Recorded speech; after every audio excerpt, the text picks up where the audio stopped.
Thank you very much. My name is Laura Linares and I'll be the moderator for this first session.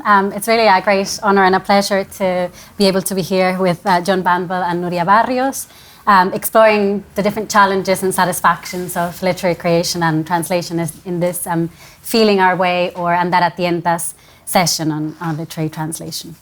There's really no introduction that I could do that would give either of them justice. So I'm just going to be very, very brief and let you enjoy the pleasure of listening to them rather than me. So just very briefly, John Banville, as you all probably know, is an acclaimed Irish novelist, screenwriter and playwright. He's received numerous accolades during his writing career, including the Booker Prize in 2005 for his novel The Sea and the Prince of Asturias Award in 2014. His most recent novels include the recently published April in Spain and his forthcoming novel, The Singularities. And by his side is Nuria Barrios, his translator, who's also a translator writer herself, as well as a Doctor of Philosophy. As a writer, she has published poetry, novels, and short stories, and has, as I mentioned, been translated into several languages, including Dutch, Italian, Portuguese, and Esperanto, among others. She is the Spanish translator of John Banville and has recently published the essay book La Impostora, where she reflects on her experience as a translator and which won the Malaga Essay Award recently. So it is a great honour and a great pleasure to welcome you here today. And perhaps I can start by asking you both what your relationship to translation is. For example, I was wondering, John, if you could talk to us about how translation has impacted your writing. Well, my relation to it, I suppose, is terror, because I don't know what's happening. My wife met some Japanese people from years ago. They'd moved to Dublin, and she mentioned that I had a couple of books translated into Japanese, and she said, "Have you read?" They said, "Yes, we read them," and then we read them in English. I said, "Tell your husband there is no relationship whatsoever between the Japanese version and the English version. The Japanese translator simply took the story and wrote a new novel. So no relation at all." And the other thing, the story I always tell, the anecdote I always tell, is that in the 1950s there was a working class novel called Room at the Top. Room at the Top in English means, there's always room for a hard worker, a wise boy at the top. It was translated in Swedish as the attic. So that's my relation to translation. But I'm told that Nuria does better versions of my books than I do.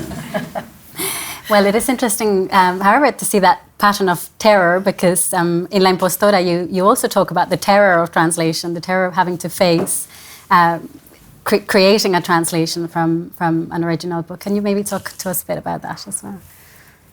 Lo primero que quiero decir es que voy a hablar en español.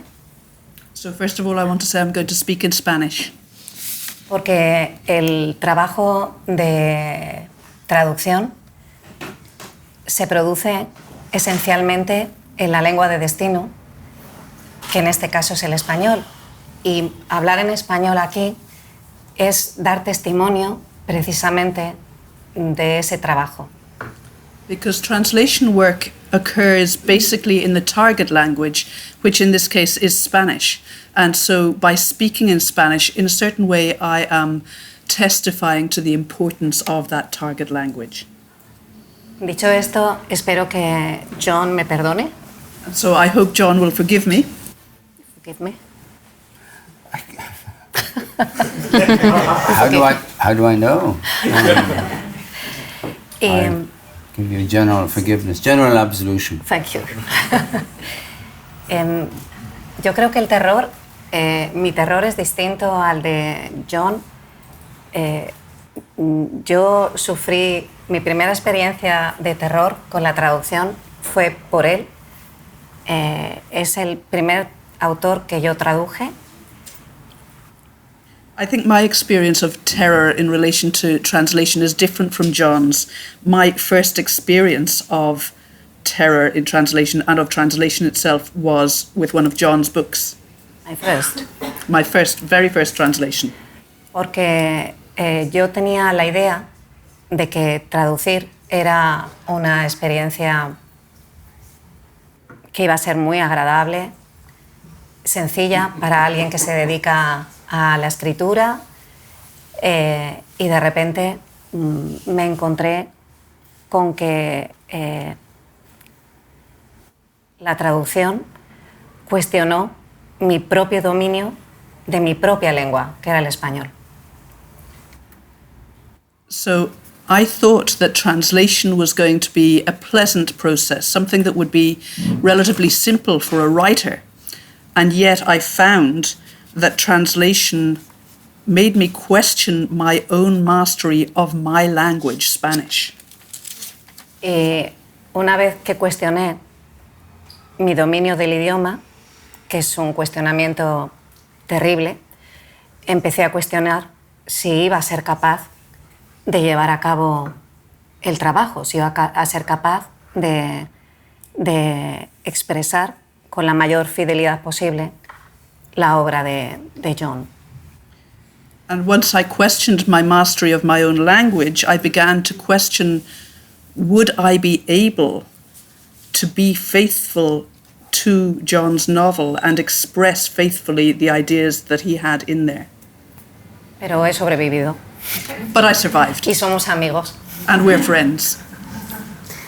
And precisely in this relationship, do you talk to each other much when translations are in process? I know, Nuria, in your work you say, no ayudaría a consultar con el autor cuando éste vive.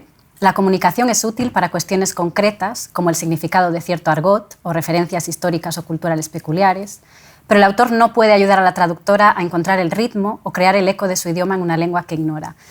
How does the personal relationship work in that sense? Perhaps John should hear the translation of that part. Kind of. Yeah, so that extract from Nuria's book is, would it not help to consult the author while they are alive? Communication is useful for specific questions like the meaning of some slang or jargon or particular historical and cultural references, but the author cannot help the translator to find the rhythm or create the echo of their language in a language they do not know. I mean, what I assume is that it's like giving a book over to turn into a movie. You just say, well, it's your medium now. You do with it what you will.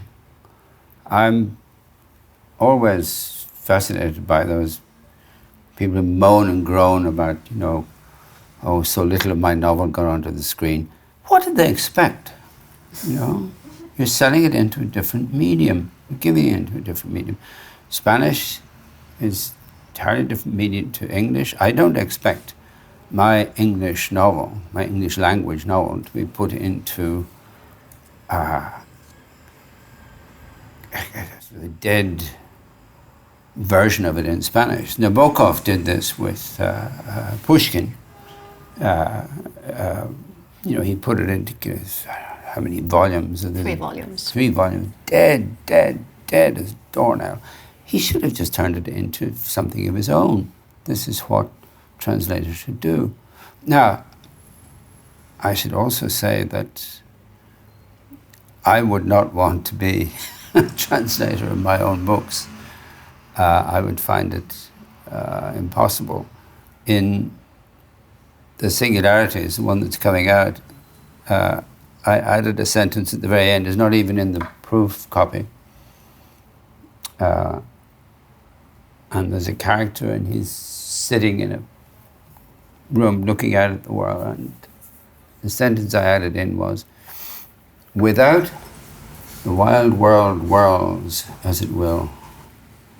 I thought, how could you translate that? Now, I know Germanists, he said, oh, it's easy, it's Heideggerian language, but in German, fine. But how could you translate that? You couldn't.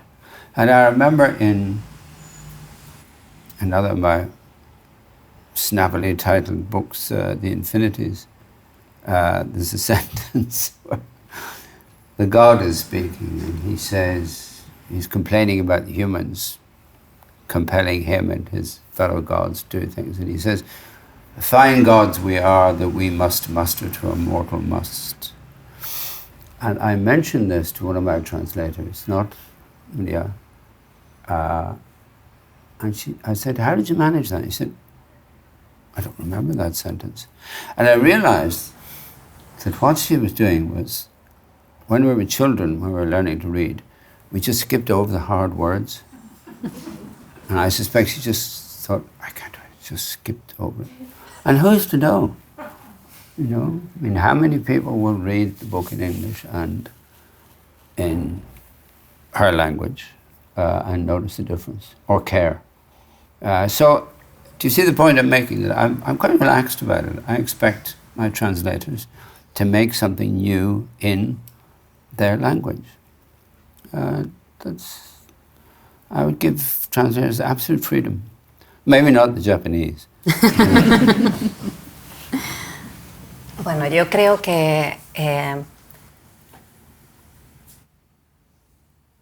es imposible que el traductor, la traductora en este caso, tome absoluta libertad, porque la traductora lo que hace es recrear la obra, pero no crea una nueva obra. De ahí la dificultad de este oficio, que tiene un lado maravilloso, riquísimo. No hay otro oficio que cuestione el lenguaje como la traducción. Bueno, voy a parar y sigo. So I think it's impossible for a translator to enjoy full freedom when translating a novel or any work, because you're not creating something completely new. So there is not full freedom. But translation is a process that is wonderful and rich and leads us to question language itself.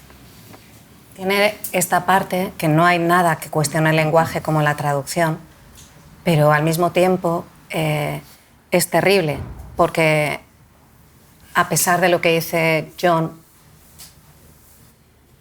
uno está intentando volcar, bueno, ya volcar ya está preñado de significado, uno está intentando trasladar la música del idioma original, el ritmo del idioma original, el sentido del idioma original al español.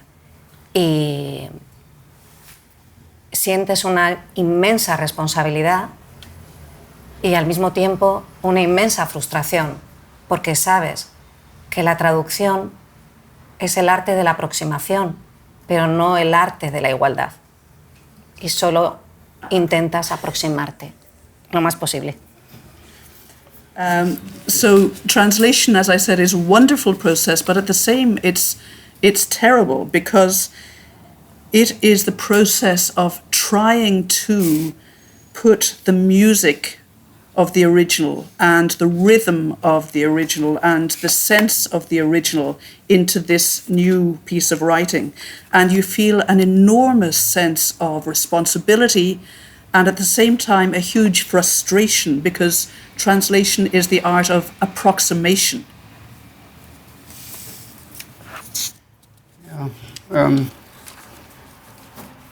Yo creo, de lo que ha dicho, con esto termino, de lo que ha dicho John, un lector, una lectora atenta, sí percibe que una traducción es buena o no. Porque en la lectura, cuando se lee con atención y la traducción no es buena, los ojos tropiezan. Es como si notaras, hay zonas oscuras, expresiones oscuras, palabras oscuras, que cuestionan si esa traducción es correcta.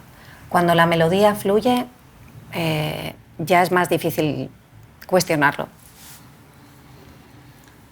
So in relation to what John was saying, I think an attentive reader will and does notice whether a translation is good or not so good, because in a not so good translation, your eyes stumble over the words. There are expressions that are shadowy. There are dark parts of the text. And yet when the melody flows, that's when you know a translation is good. That's a very good point. I think rhythm and the music of the thing is the important thing to catch. And I don't think that that's what disappears in translation. A good translation will catch the sound of the inner voice. But, you know, it must be so difficult. I was thinking, so I was coming up here, a book like Nabokov's Lolita, where the entire book, apart from one tiny paragraph, the entire book is written in this high, ironic, scoffing style. At just one point he breaks down, he says, I can't keep doing this. I'm in bad shape, my head, I'm so tired of being cynical.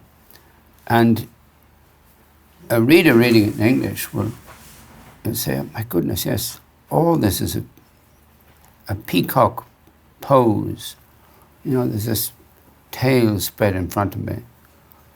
But, you know, I've been looking at the tail, whereas in fact there's this tiny head, this tiny worried head. To catch that in another language, I would think would be impossible. I suppose one could approximate it, but I certainly wouldn't want to try to do it. Do you understand what I'm saying? You know, that an entire novel can be written in a pose, an entire novel can strike an attitude, you know, that wonderful English term. But how would you strike the same attitude in a foreign language? In a different language? I shouldn't say foreign. Solo una cosa, sí. Como la traducción obliga a trabajar la lengua de destino, curiosamente, como pasa en el arte siempre, hay una especie de, no sé explicarlo, hay algo invisible, hay un elemento de intuición que lleva a descubrir cosas nuevas e insospechadas en el propio idioma. Y creo que es así como funciona una buena traducción, porque de repente encuentra en el propio idioma aspectos insospechados que tienen el eco del original. Nunca es un espejo, eso está claro, pero creo que hay un proceso de metamorfosis muy difícil, pero que cuando funciona está muy cercano al arte, tiene esa cosa de magia. So, the art of translation and when we consider the target language in the translation process, it has something that all art has, and that is something invisible, something to do with intuition. And it leads us to discover new things in our own language, unsuspected aspects of our own language, where we can find the echo of the source language. A translation is never a mirror, but it's a kind of a metamorphosis, which is very difficult to achieve, but if we can achieve it, there's something magical about it. Yeah, and we should keep in mind, you know, these are not sacred texts. These are not the tablets carried down from the mount. This is not the word of God speaking to the faithful. This is a thing made by an artifact and, with luck, a work of art made by a human being, which is being translated, transformed, transferred into a different medium. There is no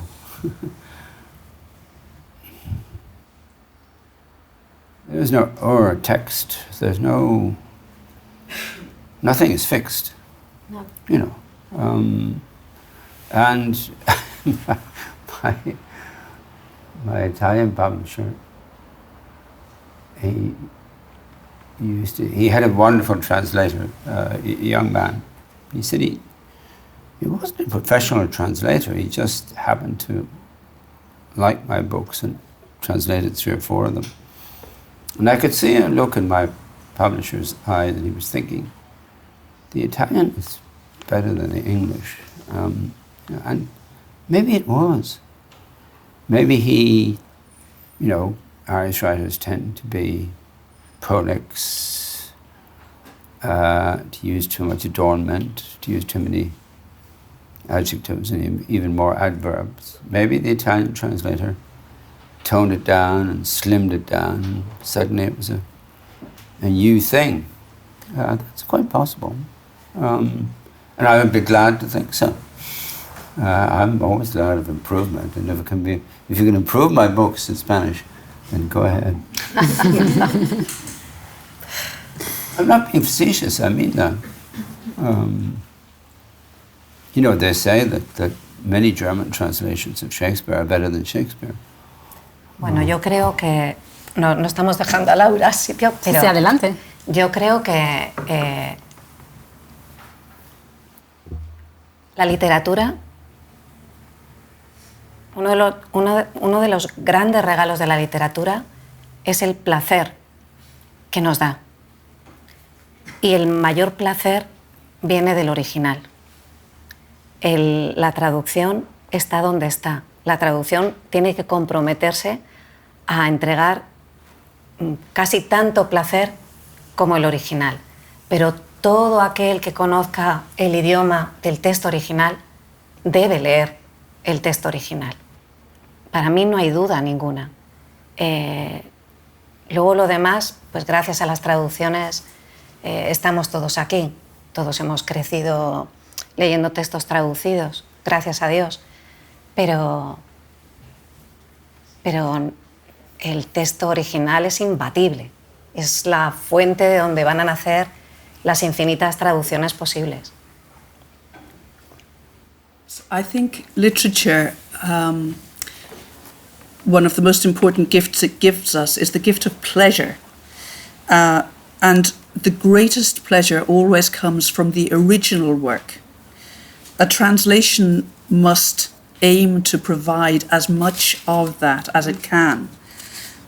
But always, if we are able to read the original, we should read the original work. After all, it's thanks to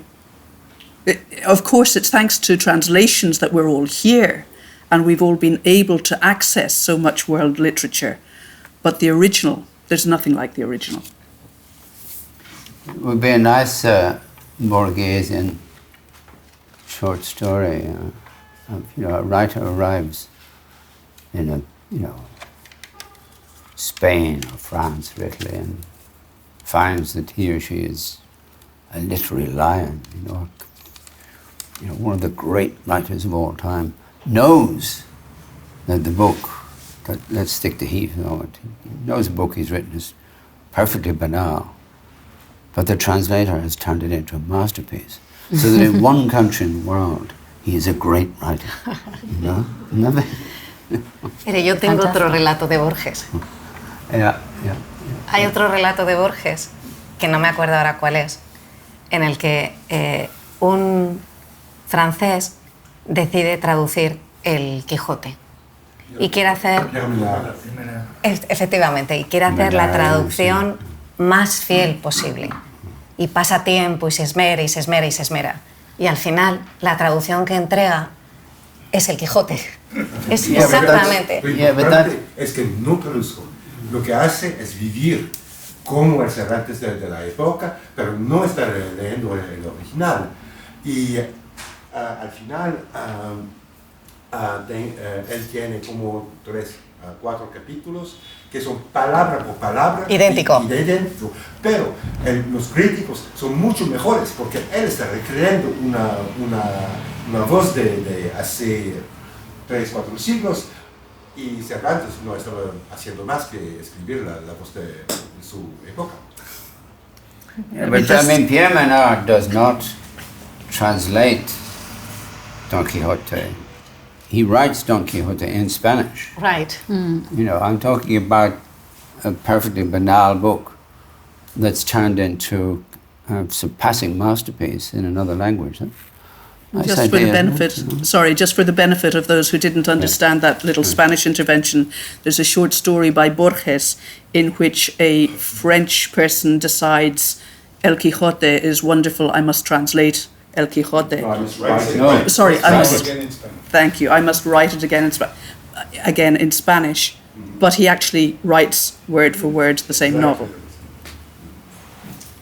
We've been talking about melody and rhythm and now voice as well with the story, the Borges story as well. And I wanted to ask you both about your voice in different ways. I suppose for John Banville, two questions that I have in terms of voice and translation are, first of all, you write in a very clear Hiberno English, and I was wondering whether that is kind of writing in a sort of translated language in some way, as a, you know, sort of colonized language, I suppose. And then I wanted to ask you as well about your duality as a writer and whether writing as John Banville and Benjamin Black, up to the point where you wrote about as Benjamin Black, was a sort of translation as well. Well, to the first part of the question is yes, I think that all Irish writers, even still, well, I shouldn't speak for all Irish writers, but I suspect that all Irish writers are like me, and that we feel that at some deep level, the level of deep grammar, that we are translating, because the Irish language, which my parents didn't speak, probably my grandparents didn't speak, probably even their parents, you know, it was gone by the 1840s. But that deep rhythm of the Irish language is still there. And, you know, when I go to England, I have to speak differently to the way I speak here. One can say things here that the English just, you know, they just won't understand. It's English, but it's Hiberno English. George Orwell said that prose should be a clear pane of glass that you look through at what is being expressed, the ideas, the images. For us, language is a lens. And I always say, you know, lenses distort. They bring close or they distance, but they're always extremely highly polished. So Hiberno English at its best, and the best practitioners of it, such as Joyce or Beckett or Yeats or Oscar Wilde, Jonathan Swift, the lens is very highly polished, but it is not a pane of glass. You're always required to look at the language. And you know, we're fascinated by the ambiguity of the English language. I remember I was looking for a name for a character in one of my books. There is a name, Cleave. Cleave in English has two completely separate terms. Cleave means to cut in two and also to join. Mm-hmm. I love that ambiguity. Is my character Cleave, is he someone who's cutting things asunder? Is he somebody who's joining? We glory in that, and we glory in it. And that must make Hiberno English very, very hard to translate, because we're always playing with the ambiguity. But we love the fact that it's not precise. We love the fact that one is always slightly in the dark, or at least in the fog, dealing with language. This is a delight for us. For me, anyway. As I say, I shouldn't speak for Irish writers in general, but any Irish writer you look at, you know, they glory in the strangeness of language. I suppose, sorry, I won't go on too long. It occurs to me that Irish writing is always self-conscious. Mm-hmm. I don't think an Irish writer can ever just write. Maybe no writer can. But even if I'm writing a review, it's not fiction, it's not, well, to a certain extent it's not fiction. I still approach the language with the same sense of bafflement, the same sense of surprise, the same sense of discovery that I do as if I were writing fiction. So language, the English language for us is still an imposed language. And I mean, what made Hiberno English is that the language that was imposed on us, basic English, and we gave up the Irish language. Declan Kybert has remarked on this. We gave up the Irish language in the space of about 10 years. No other people has ever done that. We just stopped speaking Irish, started speaking English in the space of 10 years. And the language that we got was basic English, which was like Rome, Latin of the Roman Empire. It's a language of command, of direct statement, of clarity insofar as clarity is possible in language. Whereas the Irish language itself is, I always think of it as a mode of evasion rather than communication. In the Irish language, you can't say I'm a man. You know, you can say I'm in my manness. And there's no Irish word for no. So, you know, it is not so, but there's no Irish word for no. So it's a very beautiful language, but very sly. It's almost a form of subterfuge rather than of communication. But so it's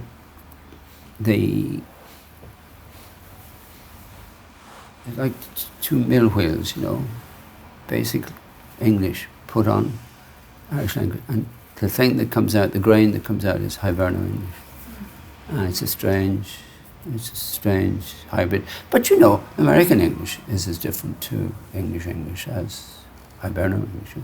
Mm-hmm. So, sorry, I'll stop talking now. No, not at all. Unfortunately, we have very, very little time left, but I did want to ask Nuria how has been that experience of translating Hiberno English, and also again about your voice. You know, how have you found your voice as a translator? You have said to me that you can't write and translate at the same time. It's very difficult to find your voice and the author's voice at the same time. So I wanted to ask about that, and also how did you find your voice when you started translating Benjamin Black, in this case, mid-series, when a different translator had translated the previous books? Empiezo por el final. Sí. I'm going to start with the second question. Yo heredé a John de un traductor español que murió, que era amigo, que se llamaba Miguel Martínez Laje. I inherited John from another Spanish translator who died. He was a friend of mine, Miguel Martínez Laje. And, bueno, lo primero que hice fue leer el último libro que había traducido Miguel y el original. The first thing I did was read the last book that Miguel had translated. Y el original en inglés. And the original in English. Y de repente leí en inglés pensando ya en traducir y me di cuenta de que yo lo hubiera traducido diferente, y ahí empezó el terror, porque pensé, ¿a quién traduzco? ¿A John? ¿O traduzco a John yo? ¿O traduzco a John tratando de emular la voz traductora de Miguel, que no era la mía? So I read that last book in English, thinking about translating it. Sorry, the next book. No, the last book. Okay. The last book. So the one that had been translated by Miguel. I read that thinking of translating it, and that's where my terror began, because suddenly I was thinking, hang on, who am I translating here?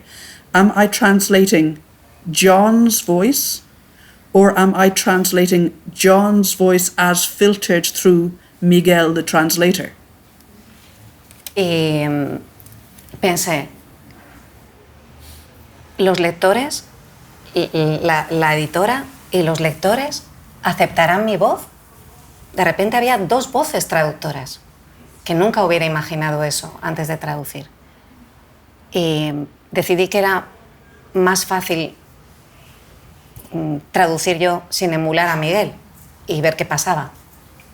So I started to wonder, will the publisher and will the readers accept my voice? And I mulled that over, and I decided in the end that it would be easier to translate my way rather than trying to emulate Miguel's voice. Creo que aquel terror inicial hizo que me aterrorizara menos el traducir a John. Ya había otra cuestión detrás, pero para mí no... cualquier traducción es difícil, pero nunca me he planteado que traducir los libros de John as Banville o as Benjamin Black fueran más difíciles que cualquier otra tarea traductora. Siempre lo he emprendido con las mismas ganas, con el mismo entusiasmo, con la misma frustración. No ha habido otro pensamiento en mi cabeza. So, in a certain sense, that initial terror that I've described kind of reduced the subsequent terror of translation, the translation process. But translation is always difficult. And as I approached books by John Banville or Benjamin Black, was one more difficult than the other? No, I didn't find that. I found I approached both with the same enthusiasm, the same desire to get going on it, the same frustrations. Y lo otro que preguntaba sobre lo de la voz. El proceso de traducir cuando eres escritora es complicado, porque como escritora yo he buscado tener una voz, pulir una voz, expresar el mundo a través de una voz determinada. Y al traducir tengo que arrancar esa voz. Esa voz la tengo que meter en un armario porque tengo que me tengo que entregar a una voz que no tiene nada que ver conmigo. Una voz distinta, un mundo distinto, un tema distinto. El proceso inicial es como Sísifo, es muy difícil, es un proceso casi como de devastación inicial. Luego entras en la voz y de repente la traducción te entrega también mucho. Pero el proceso de entrar es muy complicado. Y el proceso de, una vez terminado el trabajo, el proceso de regresar de nuevo a tu voz como escritora también es difícil. Tiene que pasar tiempo, 1 mes, 2 meses, para volver a recuperar tu propia mirada. Okay. Sorry. So the other part of the question was about my voice. And the translation process for a writer is very complex because as a writer, you're used to expressing the world around you with a given voice. And when you move into translation, you have to put that voice away. You have to retrain yourself and learn to see the world through these different eyes, learn to see the subject and the themes through different eyes and express them with a different voice. And the process is very difficult trying to get into that different way of seeing things. Now, once you manage that, then it's very rewarding. But then also once the translation is finished, it's very difficult and complex trying to recover your own voice as a writer. And it may take several months to do so and to recover your own way of seeing things. Thank you so very I much. know, may I just make one? I know it's very late. One point, of course, we could start a whole new discussion. My agent once said to me, John, how is it that you write these crime books in 3 or 4 months, and it takes us 3, 4, 5 years to write the other ones? And I said, the crime books are in prose, the other ones are in poetry. And John McGahern, my old friend John McGahern, he said there's verse and there's prose and then there's poetry, and poetry can happen in either. So as I said, we could have another 50 minutes of discussion Absolutely, on that. But I just wanted to make that distinction. Yes, and I think that's a great way to end the session. Thank you so much to both of you. It's been a real pleasure. And if I may invite Alonso Cueto and Frank Gwynth to continue the conversation about translation and creation. Thank you. Thank you so much.